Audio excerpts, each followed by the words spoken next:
Ekziston një fotografi e humbur nga arkivat e radio-televizionit shqiptar.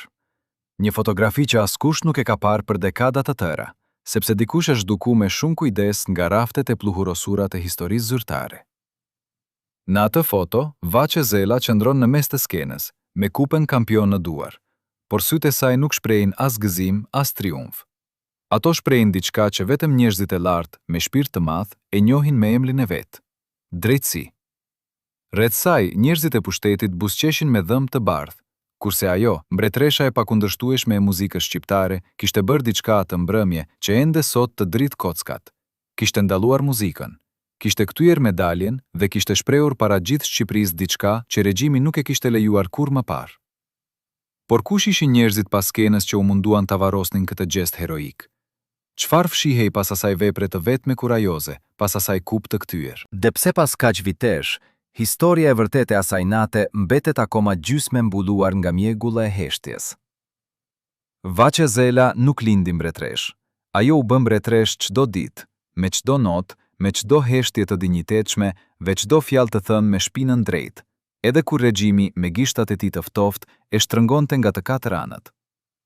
Lindi në Lushnjë, në një kohë kur vetë emri i qytetit nuk sugjeronte as liri as ëndër, vetëm gri, vetëm pluhur rrugor, ve zëra të ulur kur flitej për të ardhmen. Prindrit e saj ishin njerëz të zakonshëm, por zëri që ajo solli në këtë botë nuk ishte asgjë të zakonshme. Ata që e dëgjuan të këndoj për herë të parë, tregojnë të njëjtën gjë, me të njëjtat sy të nxehur nga kujtime të vjetra. Kur hapi gojën, dhoma u ndall. Vitet e fëmijërisë së saj ishin vite të kullit të regjimit të Enver Hoxhës, vite kur arti nuk ishte art, por mjet propagande, kur këngëtarët duhej të kentonin me buzëqeshje të ngurta si pullat e postës, ve të mos pyesnin asnjëherë pse. Por Vaçe kishte diçka që sistemi nuk e kishte parashikuar. Kishte vullnet prej guri, ve zë prej Zoti. Edhe kur tentativat për ta zhdërruar në figurinë e bindur të socializmit triumfues nuk pushonin, ajo gjente mënyrën e vet subtile për të mbajtur dinjitetin, me një ngritje të lehtë të mjekrës, me një hap të qëllimshëm drejt mikrofonit, me pikën e lotit që e lëshonte papritur gjatë një këngë dashurie, kur tekstin e kishte shkruar dikush tjetër. Por dhimbja ishte e gjitha e saj. Karriera e saj e madhe nisi me festivalet e këngës, ato gara që ishin pothuajse vetmja dritare e freskisë artistike në Shqipërinë komuniste. Festivali i këngës në radio-televizionin shqiptar, ai eveniment vjetor i shtatorit dhe dhjetorit që mbante të gjallë frymën e popullit, ishte ngjarja që gjithë vendin ndiqte me frymën e ndallur. Familjet mblidheshin rreth aparateve të radios dhe më vonë rreth televizorëve të vogël me ekran të zi e bardhë dhe dëgjonin. Vaçe Zela nuk ishte thjesht njëra prej emrave.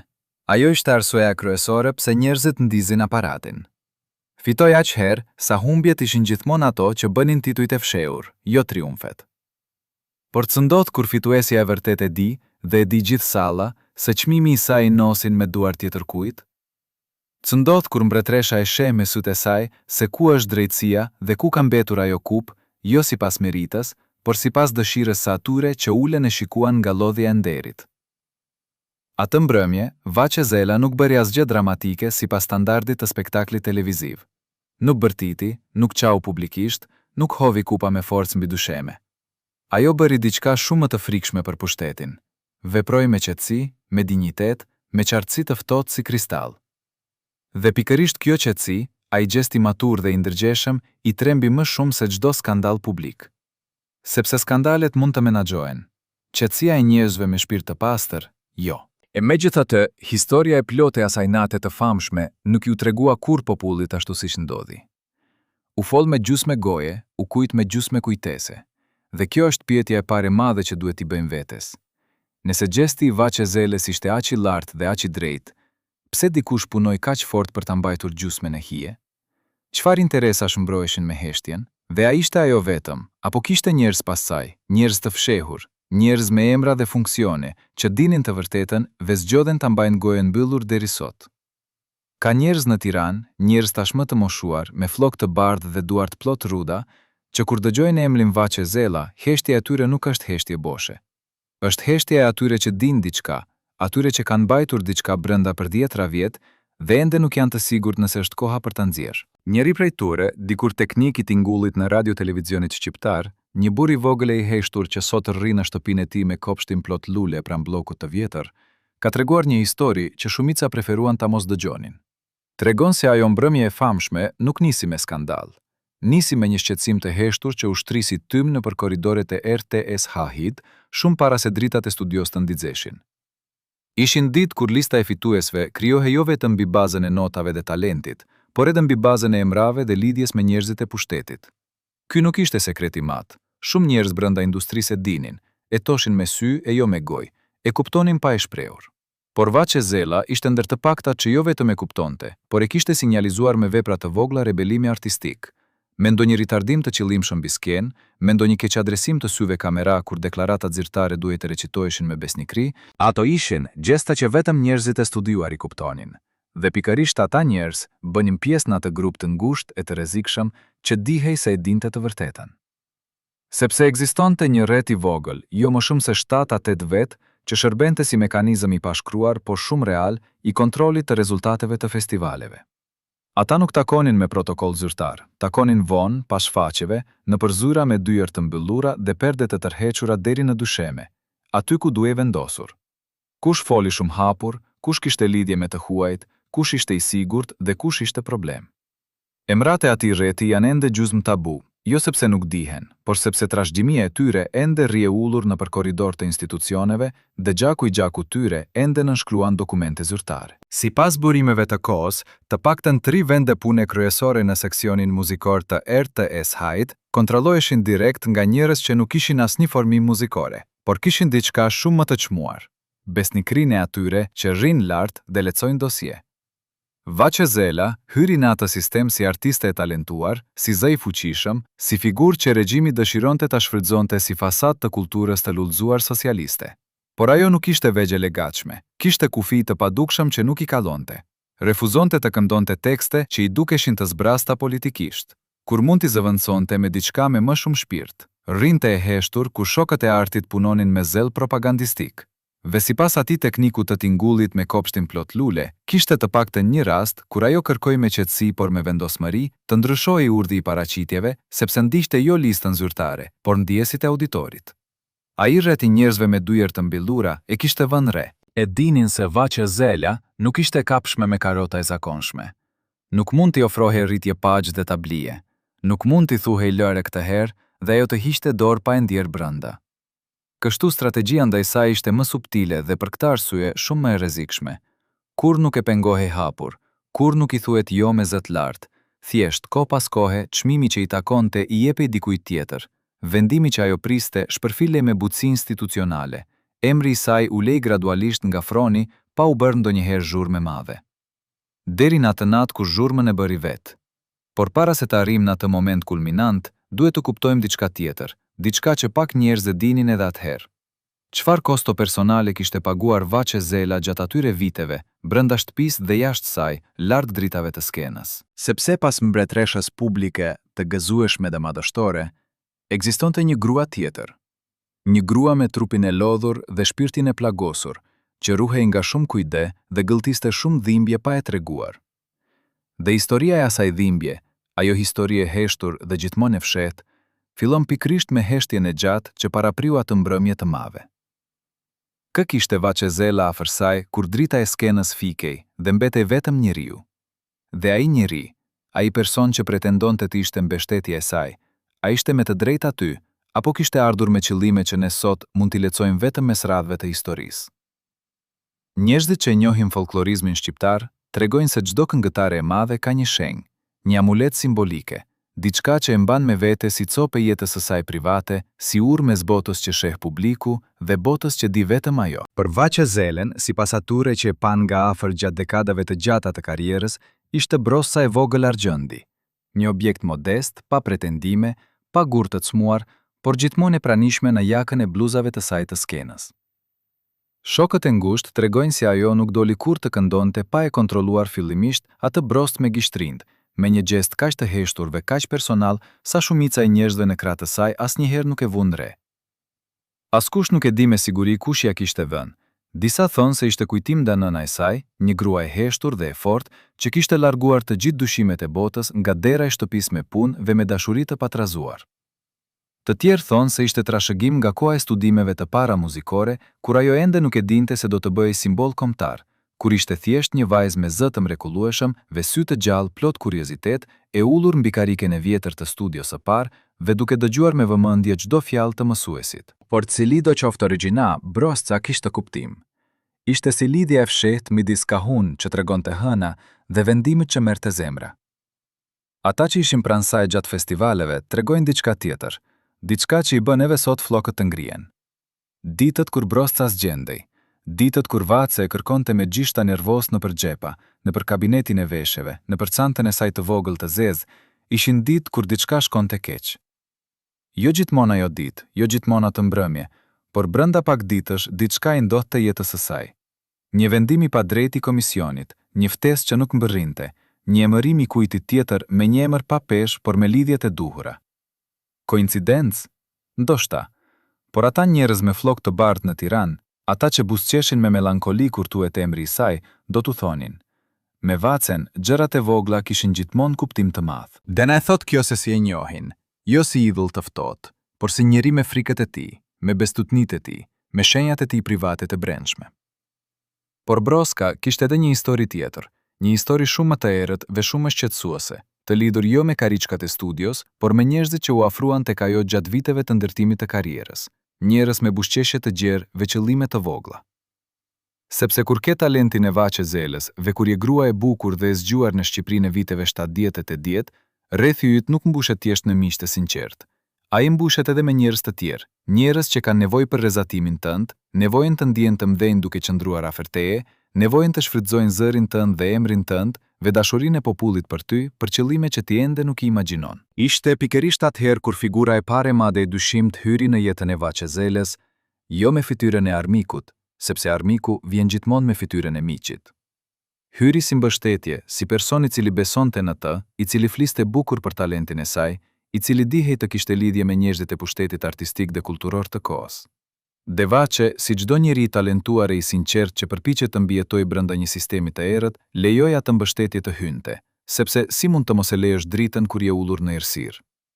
Ata që ishin pranë saj atëherë e kujtonin ndryshimin e hershëm, takimet e gjata pas zyrave, vendimet e marra për të mirën e karrierës pa u konsultuar, detyrimet e vogla sociale të vendosura para saj si kushte jo direkte, nëse don këtë, duhet të shfaqesh atje, nëse don atë, duhet të takosh këta. Sistemi i favorizimit nuk ishte prodhimi i asaj epoke vetëm.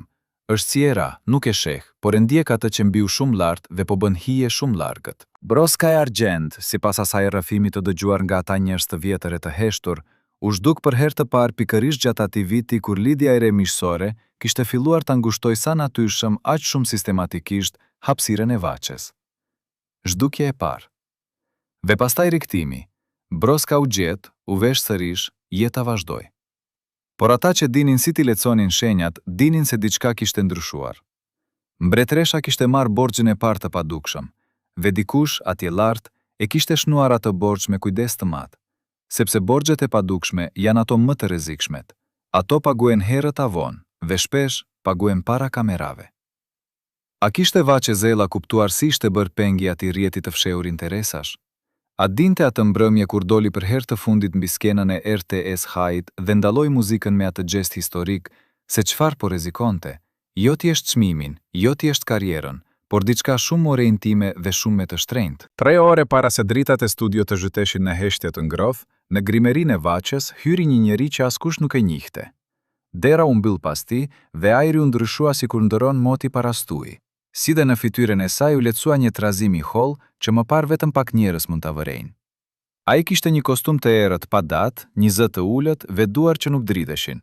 Dhe sapo u ul në karige në cep, instrumentet e zakonshme të lumturisë së grimerisë humbën ngjarjen e tyre të përditshme. Ai foli me fjalë të qeta, por fjalët e tij ishin të ngarkuara si letra që mbanin vullën e një rrjeti më të madh. Në atë bisedë të shkurtër, sipas dëshmive që mbetën të fshehta, u përmendën emra që Vaci i shihte vetëm pas perdeve të errta, dhe u përmend një kusht i vogël që të pranuar mund t'i kthente rrugën e karrierës së saj.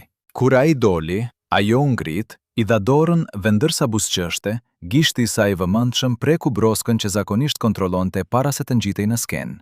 Kjo përqafim i ftohtë ishte si një marrëveshje e nënshkruar nga 2 persona që e dinin se çfarë do të ndryshonte pas një takimi të tillë.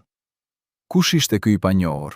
Ve çfarë donte ai vërtet nga zëri që gjithë vendi e përkëvelte si një kujtim të bukur të kohërave më të mira? Qetësia që erdhi në dhomë pas largjimit të atij njeriu ishte e tronditshme.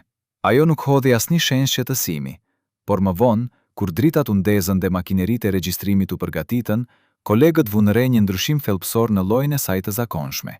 Një vonesë të vogël në frymëmarrje, një heshtje të zgjedhur para vargut të parë. Teknikët e zërit, ata bula dhe gra që prej vitesh i njihnin nuancat e zërit të saj, thanë se pas atij takimi ajo kërkoi një gotë uji, një cigare që nuk e pinte prej vitesh dhe një copë letre për të shkruar diçka që më vonë u zhduk nga regjistri i darkës.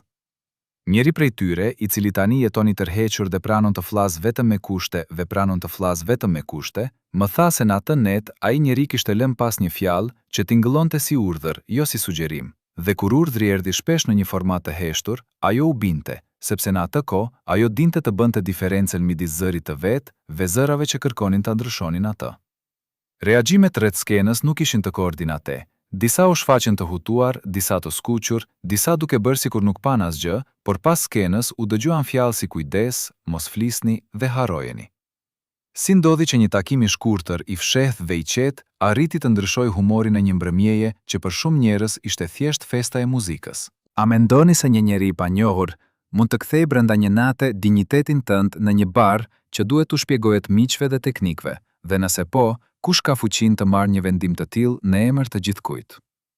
Kur tregon dokumentet e vogla që mbahen në albumet e kujtimeve, disa fletore dhe një kuti me fotografi, është e vështirë të mos dalë para syve një copë letre me një shënim të vogël në cep. Një fjalë e shkruar me dorë që sipas burimeve ishte pjesë e një udhëzimi për ata që e dinë dhe nuk duhej kurrë të bëhej publike. Ajo letër ton zhëfimet e vjetra mbante mbi vete një emërim të fshehtë dhe një vul që nuk ishte askund në protokollet zyrtare. Ishte si një porosi e shkruar që nëse do të zbulohej, do të tregonte se vendimet që dukeshin të rastësishme ishin ndoshta pjesë e një skeme të menduar mirë që drejtohej nga më lart. Arkivat e vogla të RTSH-it, sipas atyre që i kanë parë pak herë dhe vetëm me leje, përmbajnë referenca të mbledhjeve jo zyrtare ku diskutoheshin emrat dhe duart e sigurta që do të duhej të vendosnin përfituesit. Një praktikë që në sipërfaqe duket e rastësishme, por në thelb ishte e planifikuar. Një nga të moshuarit që punonte në redaksin muzikore, më tha se një ditë pa pranverë, një dosie e vogël me copza u hoq nga rafti dhe u zëvendësua me protokolle të rishkruara. Dhe për ata që e pan këtë zëvendësim, ai akt nuk ishte thjesht një manipulim dokumenti, por një veprim i qetë për të kontrolluar kujtesën kolektive.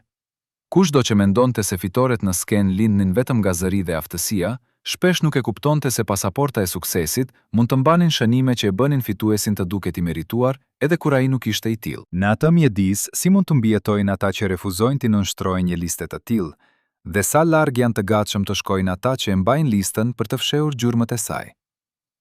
Në një kuti të vogël në arkivin e njërit prej producentëve më të fuqishëm të kohës, sipas thashethemeve që u qarkulluan me zë të ulët gjatë viteve, u gjet një kontratë me titull të përshkruar vetëm në anën e brendshme, me klauzolla që dëshmonin për një marrëdhënie jo të rregullt midis artistit dhe administratës, një letër e vogël që nëse do të bëhej publike, do ta bënte shumë të qartë se shpesh talenti ishte i lidhur me kushtet që bënin atë talent nën kontroll. Në atë kontratë thonë që kishte paragraf që kufizonin lidhje personale, detyronin pranime për paraqitje të posaçme dhe parashikonin dënime të rënda nëse kushtet nuk do të respektoheshin.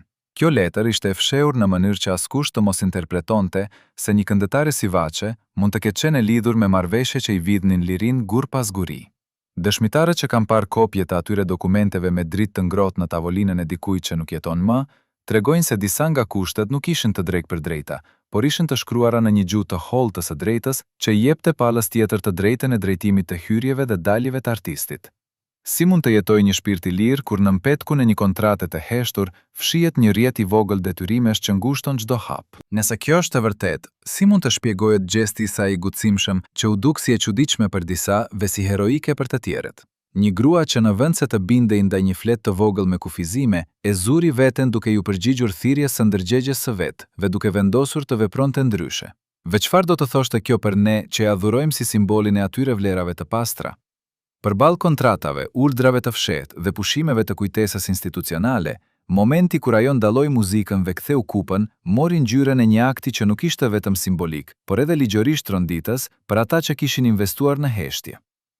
Ajo nuk bëri zhurmë, ajo ngriti kupën me dorën e saj si një kujtim që lidhej me nderin e çdo kënge dhe e vuri në tavolinë. pa fjalë të mëdha, por me një vendosmëri që thërriste pa zë. Në atë çast, transmetimi u përposhtë të korrigjonte rrjedhën.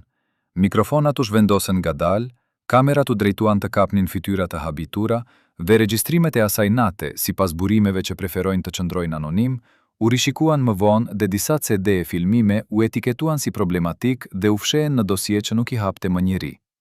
Një fotografi e asaj djetore të vjetër me fytyrën e saj plot qetësi dhe duarën që lëshonte kupën, humbi gjurmët për dekada, dhe sipas një tekniku me zë të mjaltë por me kujtime të ashpra, negativet u morën dhe u fshehen derisa dikush të vendoste të mos i shfaq kurrë. Si e përballoi ajo shikimin e atyre që prisnin nga ajo normat e mirësjelljes dhe pse reagimi i saj i qetë u tremb më shumë se çdo buj? A mendoni se kur kultura dhe nderi përplasen me interesa që shkruhen me bojë të ftohtë në kontrata të vogla, gjesti një gruaje që ndalon muzikën dhe kthen kupën është thjesht teatral, apo është një thirrje për drejtësi që na përket të gjithëve? Ve çfarë do të kishte ndodhur po të mos kishte guxim? Po të imagjinosh çfarë do të kishte ndodhur po të mos e kishin ndërprer reagjimin e saj, kuptoj më mirë madhësinë e rrezikut që ajo priti të marrë përsipër.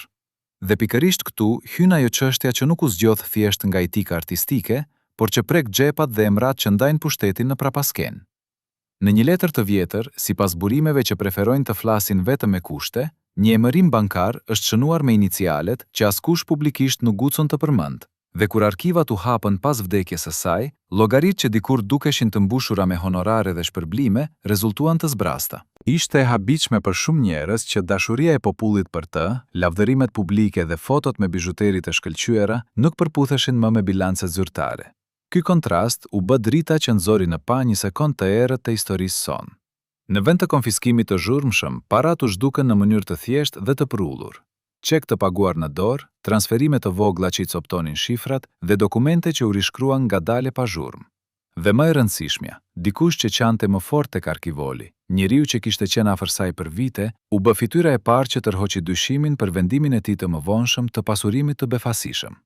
Ajo që duket si tradhti financiare është shpesh ndërtuar me premtime, me letra të zeza dhe me besnikëri të blerë. Dhe kur populli kupton se diçka e tillë mund t'i ndotte një simboli të pastër si vaçe, zemrimi dhe dhembja ndërturen në një përzierje të pamshirshme që kërkon shpjegim. Kur hulumtimet filluan të rrjedhin, dolen tregjimet vogla që të shkundnin. Një portofoli gjetur bosh në një shtëpi afër qytetit, një kuti me bizhuteri që ndodhej në një depo të fshehtë ku kishte hyrë vetëm pak njerëz dhe një listë emrash që shfaqej në margjinat e letrave të një prodhuesi të vjetër, si një kujtesë se paraja, kur mbahet fshehurazi, shtërohet në armë të heshtur. Një avokat i njohur i kohës, sipas disa dëshmive të mbledhura me kujdes, kishte firmosur dokumente që dukeshin normale, por që në fakt i jepnin licencë njerëzve të afërt të ndërhynin në llogaritë personale. Dhe kur këto dokumente u kontrolluan sërish, dolen shenjat e falsifikimit, firma që nuk përputheshin dhe vulla që nuk ishin qenë kurrë në protokolle. Për shumë qytetarë të atij kohe, kjo u duk si një komplot i pabesueshëm. Por për ata që njihin mekanizmat e brendshëm të institucionit ku ajo punonte, çdo gjë kishte sens. Ishte mënyra e zakonshme për të shpërndar përfitimet pa u ndjerë se po bëhej ndonjë padrejtësi e madhe. Dhe kur pyetja kryesore bëhej kush mori ato para, përgjigjja shpesh drejtohej te ata që gjithmonë dukeshin prullur në publik, por që kripeshin pas djerve të mbyllura. Për Vaçen, pas humbjes së atyre parave, kishte diçka më të thellë dhe më të dhimbshme se sa vetëm një dëm ekonomik. Ishte ndjenja e tradhtisë që furnizonte besimin e saj në njerëz dhe natyra e ngushtë e disa marrëdhënieve që filluan të dukeshin si borxhe të heshtura. Shumë bashkëpunëtor të vjetër rrëfejnë se ajo e kishte kuptuar ngadalë se disa përkrahas të afërt kishin nisur të ndërtonin një pasuri personale në krah të emrit të saj. Ata blinin shtëpi, paxhesa të vogla kalonin në dorë dhe ndonjëherë çmimet e dhuratave publike përfaqësonin më shumë se simbolikën e një respekti. Një natë, sipas një teknikuni që ende ruan dokumente të vogla, ajo u përpoq të bisedonte qetësisht me një nga ata dhe mori si përgjigje një heshtje që i tha gjithçka. Heshtja ishte një marrëveshje. A kishte mundësi ajo të parandalonte këtë shpërndarje të pasurisë që ishte lidhur me emrin dhe jetën e saj? Dhe nëse po, pse u mbyllën sytë të tjerëve? Në përpjekjen e fundit për të rivendosur disa dokumente, ajo ndërmori hapa që sot na duken si të gutësimshëm. Urvëroi kontrollin e arkës së saj personale, kërkoi takime me bankier dhe u përpoq të rivendoste një libër paxhesash që sipas burimeve disa persona kishin mundur ta ndërronin. Por përpjekjet e saj u hasën me muri burokracie. Dosjet në rregull nuk ndryshonin. Arsyetimet ishin të qarta dhe të thjeshta. Dhe kur një listë paxhesash u rikthye me ndryshime, Ajo kuptoi se betejë nuk ishte vetëm ligjore, por edhe organizuar me kujdes nga njerëz që dinin si t'i fshinin gjurmët. Ndërkaq, ai që çante më fort pranë arkivolit, sipas fjalëve të disa shokëve të vjetër, kishte filluar të blinte sende të vlefshme dhe të shikonte me qetësi si mënyra e tij e re e të jetuarit, dhe kjo kontradikt ngjalli ndinjim. Çfarë do të bënit ju, duke pasur në dorë emrin tuaj dhe duke parë se si shkatërrohej pasuria që duhet t'i përkiste historisë së një kombi, dhe a mund të pranojnë ndonjëherë sikur njerëzit që qanin ta kishin në fakt vjedhur besimin e saj? A mendoni se ngjarjet e tija, ku paraja s'duket pa zhurmë dhe llogarit mbeten të zbrasta, fshehin më shumë se një krim financiar? Dhe çfarë do të kishit dëshiruar të dinit më shumë për personin që u shfaq në varrim me lot të vërtet ose të rregulluar, me dorën e ndarë ndoshta midis dhimbjes dhe përfitimit?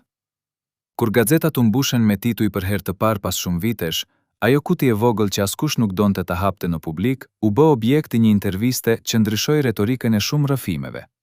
Për herë të parë pas një kohe të gjatë, një fytyrë që ishte quajtur ajo që e rrëzoi, doli para mikrofonit dhe foli. Ishte një grua e cila dikur ishte dënuar në pritje publike me sharje dhe akuzime të ndryshme, dhe tani ajo u ul para kamerave të shurdhëruara të transmetimit kombëtar dhe nisi të tregonte versionin e saj të historisë. Me një zë që dridhej her pas here, ajo pretendoi se kishte parë më shumë se sa ishte njohur, dhe se disa vendime që ishin marrëvaqes nuk ishin as rastësi dhe as rezultati një gare të ndeshme, por produkti pazareve që ndodhnin pas skenave. Ky intervistuesi i parë solli emra, data dhe takime që shumica i kishin harruar, dhe për shumë njerëz që dikur e dënuan, rrëfimi i saj hapi një vrim të re dyshimi që po prodonte panik te ata që kishin përfituar. Duke qenë se kjo gruaja ishte parë dikur si armike dhe si rrëzuesja e reputacionit, deklaratat e saj fillimisht u përballën me përbuzje dhe me akuzat e tradhtisë, por ajo nuk u ndall. Ajo foli për takime që u mbajtën pas dyerve të mbillura, për shumëllojshmëri pagesash dhe për një premtim që ishte dënë publikisht vetëm si një frazë. Ajo theksoi se kishte vendosur të fliste sepse kishte flik nga vetdia dhe nga i mallkimi brendshëm i njerëzve që jetojnë me një sekrecet të rëndë. Dhe për shumë shikues që e dëgjuan, fjalët e saj kishin aromë të vërtete, edhe pse dikur ajo ishte etiketuar me emra pafallshëm. Cili ishte motivi i vërtet për daljen e saj para kamerave? Pendimi, hakmarrja, apo kërkesa për një lloj të së vërtetës që askush tjetër nuk guxonte ta thoshte? A mendoni se një intervistë mund të rishkruajë historinë e një jete, dhe nëse po, a duhet të mbajmë në konsiderat gjithmonë versionin e atyre që dikur u mbyllën me urrejtje, apo duhet t'i dënojmë për shkak të reputacionit të tyre të kaluar? Në momentet që pasuan, dëshmit filluan të bashkohen si formate një puzzle të vjetër. Letra që dikur u cuajtën për mbledhje pune, u shndërruan në lista pagezash që treguan dhurata të shtrenjta, pagesa të dyshimta në emër të taksash të vogla që në fakt përfundonin në llogaritë e afërmve të disa bashkëpunëtorëve, dhe njohje publike që u shfaqnin të pasqyruara në mënyrë të çuditshme në librat e kontabilitetit. Ajo që ishte veçanërisht e rëndësishme ishte casti kur ajo grua që nxori gjithçka në dritë, zbuloi se dokumentet që ajo ofronte nuk ishin tërësisht të plota. Kishte vende bosh, faqe të hequra dhe shënime të fshirë që ishin premtuar se do të shiheshin më vonë. Ishte sikur një dorë e padukshme kishte ndërhyrë në mënyrë precize për të mos lejuar që e gjithë e vërteta të dalë. Dhe kjo coj në hamendje se nëse dikush po mbronte interesat e vet, ai nuk do ta bënte me zhurmë, por me pasqyrë të pastër. Sfida që alludonte intervista ishte e qartë. Kush do të guzojë të ndjek gjurmët dhe ta nxjerrë të vërtetën në dritë?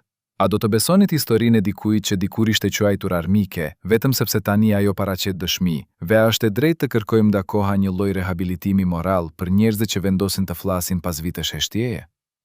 Në dhomat e vjetra të klinikave private dhe në korridoret e spitaleve publike, filluan të qarkullojnë zëra që pan gjendjen e saj shëndetësore në një tjetër dritë. Më pak skene lavdishme dhe më shumë lodhje fizike që u fsheh me grimin, më pak buzëqeshje të shkëlqyeshme dhe më shumë vendosmëri që ngjante me një njeri që i jepte fund diçkaje me çdo kënd që këndonte. Sipërfaqësisht ajo dukej e fortë, por sipas kartellave mjekësore që disa gazetarë arritën të shohin vetë dhe sipas rrëfimeve të infermierëve që nuk donin të flisnin në publik, shëndeti i saj u përkeqësua në kohën kur nata e skenës kërkonte më shumë prezencë prej saj. Shoqëria e zezë e shërbimeve shëndetësore, thon burimet, kishte qenë një rrugë ku individ të afërt paguanin për kujtime të qeseve të vogla të kujdesit dhe disa mënyra të vogla të trajtimit ishin bërë të domosdoshme vetëm që ajo të dilte në skenë pa u ankuar. Një dokument mjekësor i padëgjuar më parë nga publiku përshkruante vetëm një periudhë lodhje, por në faqet e tij të tjera shihej se pacientja kishte marrë barna për të qetësuar dhimbjen dhe për të qenë gati për një performancë të radhës, dhe kur këto nota ju krahasuan me regjistrimet e koncerteve, koha përputej shqetësuese. A ishte ky modeli thjesht i kujdesit një shërbimi dashur apo një marrëveshje me kosto të lartë që dikush tjetër po paguante për të mbajtur shfaqjen të pandërpresh? Infermierët dhe teknikët rrfejnë me zë të ulët se shpesh duhet të bënin mrekulli para se të dilte në skenë. Ngritje të shpejta të dozave të lehta për qetësim, përdorimi maskave të ngrohta dhe aplikime të grimit që fshehnin lodhjen. Një mjek i cili ishte i lidhur me disa figura të njohura, sipas një dëshmie që u dha me kusht, ka pranuar se ndonjëherë u kërkoi të firmoste letrat që shkruanin se pacienti ishte i aftë për punë, edhe kur të dhënat indikojnë diçka tjetër. Kjo sjellje e fshehtë e mbështetur nga pagesa ansore dhe nga vullneti i atyre që donin me çdo kusht të ruanin shfaqjet, krijoi një tension midis detyrës profesionale dhe kërkesës së një industrie që nuk duronte ndalje. Dhe kur një këngëtare e madhe duhet të ngrihet mbi dhimbjen për t'i kënduar njerëzve, kush bën zgjedhjen për ta vendosur atë në skenë dhe çfarë paguhet për atë vendim? Në një letër të gjetur më pas, një koleg i afërt i saj përshkruan orët para shfaqjes, aplikime të shumta të grimës, zërin që tentonte të mbante notat e njohura dhe një torë të vogël shishe farmaceutike pranë dollapit të grimerisë, e vendosur me dorë të kujdesshme nga një person që gjithmonë dukej i qetë. Ajo jo vetëm që kërkoi të vazhdonte, por gjithashtu u përpoq të mbante një maskë normale për publikun, dhe kur arritjet e saj personale u përvishnin me detyrimet, ajo e dinte se në çdo moment mund të gjente mbështetje, por edhe presion. Kush paguante për atë mbështetje dhe cili ishte çmimi real që ajo po paguante me çdo këngë që qëndronte në skenë? Disa prej dokumenteve mjekësore që dollën më vonë, sipas burimeve që i besojnë privatësisë së pacientit, tregojnë se nota e saktë e diagnozave u rishkrua pas disa muajsh për të përshtatur një rrëfim zyrtar që duhej të bashkohesojë me imazhin e një artiste të fortë. Kjo fije e zërit të vërtet u bë objekti një dhimbjeje të brendshme. Dashuria publike dhe oferta për të përfunduar detyrat kontraktuale shpesh u shfaqnin si arsye për të mos ndallur, por pas tyre qëndronte një realitet tjetër, më i brisht dhe më i ndjeshëm. Kur ajo her pas here largohej nga skena me sy të kuq dhe me një vendim të qetë, disa interpretonin se ishte vetëm lodhje, por të tjerë ndjenin diçka më të thellë, miqlirimin që i përkiste një njeriu që nuk mund ta ruante më fytyrën e tij publike në çdo çast. Në këtë rrjet të bashkëpunimit dhe të marrëveshjeve të fshehta, kush do të ishte i gatshëm të tregonte të vërtetën e plotë së lidhur me shëndetin e një ili kombëtar?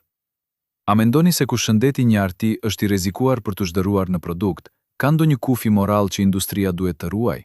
Dhe cila është përgjegjësia jonë si publiku të kërkojmë pyetje për ato betejë të fshehta që zakonisht nuk shfaqen në broshurat e koncerteve? Duke reflektuar mbi këtë pyetje, se ku përfundon përgjegjësia e industrisë dhe ku fillon ajo e publikut, del paranesh një zë i vogël, po i madh në të vërtetën e fshehtë. Grimeria që punoi me Vaçen për më shumë se 2 dekada, një grua me duar të vogla dhe thonjë të ngjyrë të zbetë, nuk mbajti më heshtjen. Ajo që për dekada u ndjesi njeriu i pasmi skenës, tani thot me zë të dridhur që ka mbajtur në dorë letra dhe kapur kepjet e fshehta të kostumeve. Ka parë shenjat në fytyrën e saj që as kamera nuk i mori aq afër dhe ka dëgjuar fjalë që do të merrnin kuptim vetëm më vonë. Grimeria tregon se kishte hequr plak të fshehta para shfaqjeve, kishte mbulluar njolla që asnjëherë nuk dollën në revistat e bukurisë dhe kishte dëgjuar në korridor fjalë të shkurtra si kujdes, mos flisni dhe harrojeni që tashmë tingëllojnë si urdhra. Ajo rrëfen se çdo herë kur Vaçe u kthente me sy të largët nga pasqyrat, ajo e dinte se diçka tjetër po ndodhte përtej notave dhe teksteve. Dhe kur atë natë famkeqe, Vaçe ndaloi muzikën dhe ja dha kupën në dorë publikut të paqëndrueshëm, Grimeria ishte ajo, që pasi ajo vendosi diçka në çantën e vogël dhe shkroi me dorë një fjalë të vetme në margjinat e programit. A mund të imagjinoni se çfarë do të thoshte një grua e tillë për ata që mendojnë se skena është vetëm një fasad, dhe nëse zëri i saj i vogël, i vonuar, duhet të jetë tani pjesës së vërtetës që ne kërkojmë? Përshkrimi i saj erdhi i ngjitur me detaje që ngrihen si fotografi të vjetra.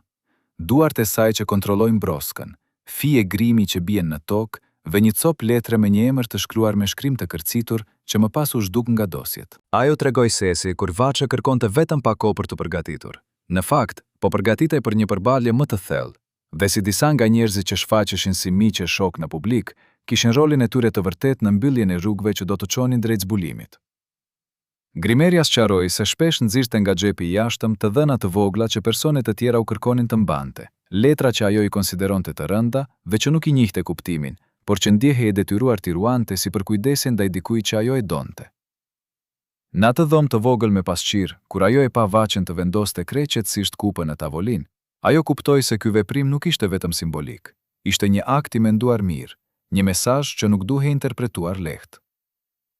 Çfarë ja bëri Grimeria kësaj gjetjeje dhe çfarë mendoni ju se do të kishte ndodhur po të kishte folur më herët? Fjalët e saj nuk kanë nevojë për heroizëm të madh për të ndier.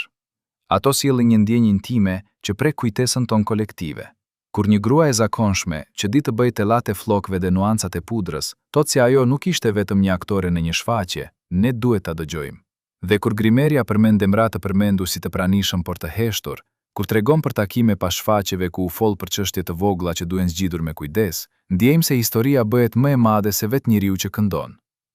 A mendoni se dëshmitë e njerëzve të tillë që jetuan pranë dhe heshtën nga Afrika meritojnë vend në fronin e historisë, dhe a jemi ne të gatshëm t'i dëgjojmë ato sot? Përvoja e Grimeres dhe e kolegëve të saj e ngre tensionin.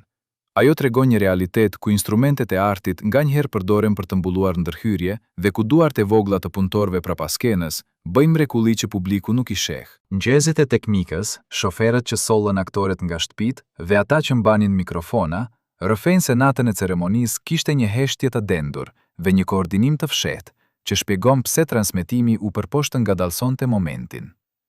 Një shofer i vjetër tha se ai kishte quar një kuti të vogël në studio atë natë dhe se kishte parë një personazh të panjohur të ulur në hol, por kur pyeti çfarë përmbante kuti, ju dha urdhër të mos pyeste. Dëshmitë e këtij personeli vogël nuk janë spektakolare, por ato japin një ndihmë thelbësore. Tregojnë se çfarë menduan ata që ishin pranë dhe si ndjenjat e tyre të fshehta u përplasën me urdhrat e zyrave. A besoni se fjalët e këtyre njerëzve të heshtur janë më të afërta me të vërtetën se sa retorika e shkëlqyer e politikës? Në fund, mbetet pyetja që përndez më shumë se sa një debat historik.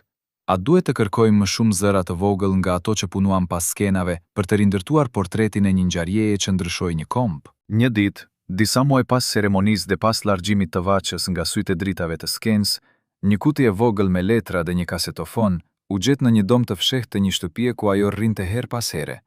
Një vend i heshtur me perde të rënda dhe një arom pluhuri që ruante histori. Kaseta ishte e veshur me pluhur, me një etiketë të kopur ku dikush kishte shkruar me shkronja të vogla fjalën mos dëgjo. Dhe kur një nga ata që kishin akses e kapi atë me duar që drideshin, ai ndjeu menjëherë peshën e asaj që mund të nxirrte në dritë. Çfarë kishte në atë regjistrim? Sipas atyre që e dëgjuan me kokë ullur dhe sytë e fshehur, ishte zëri i saj, jo ai sceni, por zëri që flet pa mikrofon, që thot emra, shpreh frikë dhe në të njëjtën kohë një vendim për drejtësi. Ishte një dëshmi që hidhte dritë mbi arsyet e vendimeve që zyrtarisht u dukën rastësi. Pse dikush do ta etiketon po ashtu me një paralajmërim kaq të thjeshtë? Dhe pse, kur arkivat u hapën, një pjesë e atij regjistrimi mungonte? Kur kaseta u dëgjua, në dhomë kishte çaste të stërgjatura të heshtjes. Zëri i vaçës dëgjoi duke folur për dokumente që duhej rivlerësuar, për pagesa që nuk përputeshin me atë që ajo mori dhe për një kup që nuk përfaqësonte gjithmonë të vërtetën. Ajo, me një tekst të ëmbël dhe të mpret njëkohësisht, përmendte njerëz që dëmtoheshin lehtë nëse fjalët do të përhapen. Sipas burimeve, në regjistrim ka një moment ku ajo thot me zë të ulët, nëse nuk bëj diçka tani, do të shkoj në shtëpi me duart bosh. Dhe kjo fjalë u interpretua më vonë si parathënia e aktit të saj publik të kthimit të kupës. A duhet të konsiderohet kjo kasetë si një dokument juridik apo si një shënim emocional i një artisteje që kërkonte drejtësi? Por ajo që u zbulua pas dëgjimit të parë nxori edhe më shumë mister. Kopjet e depozituara në disa arkiva u gjetën me fragmente të prerë, dhe disa fragmente të kasetës thjesht nuk ekzistonin më. Negativat e fotove që tregonin atë moment u zhdukën, dhe lista e personave që e përmendin atë kaset u zvoglua. Persona që kishin akses u përballën me një vendim moral, të publikojnë të gjithë materialin dhe të përballën me pasojat, ose të ruajnë një paqe të trishtuar që ruan stabilitetin e strukturave. Një producent i vjetër që preferoi të flasë vetëm me kushte, tregoi se kishte pasur një ndarje të heshtur. Disa kopja u humbën ose u hoqën sipas pretendimeve, dhe kjo ngre pyetje për arsye qendrore. Po sikur ajo kaset të ishte bërë mjeti që do të rrëzonte një rjet të tërë, do ta kishit dëshiruar publikoje të plot. Duke ngjekur gjurmët e kësaj kasete, dolen edhe letra të vogla në kutitë e letrave, letra që sqaronin pagesa, dhe një ditar me fjalë të shkruara që ajo kishte kursier për momentin e duhur. Në ditar ajo shkruante: "Unë nuk dua që pasuria ime të bëhet pasurie të tjerëve." Dhe gjithashtu po shkruante takime ku ishte thënë me butësi se në jetë ka raste që njëherë duhet të biesh për të ngjitur më lart. A ishte ky ditar një plan i shenjtë i saj për të mbajtur emrin e pastër, apo një shënim i thjeshtë i një gruaje që kërkonte të kuptonte se kush ishin miqt dhe kush ishin ata që do të shfrytëzonin emrin e saj. Dhe nëse dokumentet tregojnë një plan, a duhet ne ta konsiderojmë atë si akt të qëllimshëm rebelimi apo si një veprim të dëshpëruar? Nëse e vërtetaj atij regjistrimi dhe editarit del plotësisht në dritë, a mendoni se do të ndryshojë mënyrën si ne i vlerësojmë ato net të festivalit dhe veprën e Vaçes, apo do të ngrej thjesht më shumë pyetje për ata që ende ruajnë emra dhe dokumente të mbyllura? Të gjitha këto zbulime na sjellin drejt fytyrës së tradhtisë që erdhi nga më afër se kushdo tjetër, sepse përtej kasetave dhe dëshmive të vogla, një histori e hidhur del shpesh nga xhepat e atyre që ndihen të afërt me ty. Personi që kishte qenë pranë saj për më tepër se një dekadë, dikush që i quante familjen në fjalë të ëmbla, sipas disa dëshmive që kërkojnë verifikim të mëtejshëm, thuaj se ai pati ndikim në vendime me një qëllim: të rriste përfitimet e veta dhe të njerëzve përreth, duke përdorur emrin e saj si mbulesë. Ky njeri, që dikur fshihej pas duarve të Vaçes në fotografi zyrtare, veç në televizione dukej si mbështetësi palkundur, qëndronte pas negociatave të fshehta, nënshkruante dokumente që ai ndoshta nuk i kuptonte plotësisht, por që do të sillnin pasuri të papritur në xhepat e tij dhe të një rjeti të ngushtë. Si mund të ndodhë që ai që rrinte më afër të jetë, i pari që fiton nga një padrejtësi?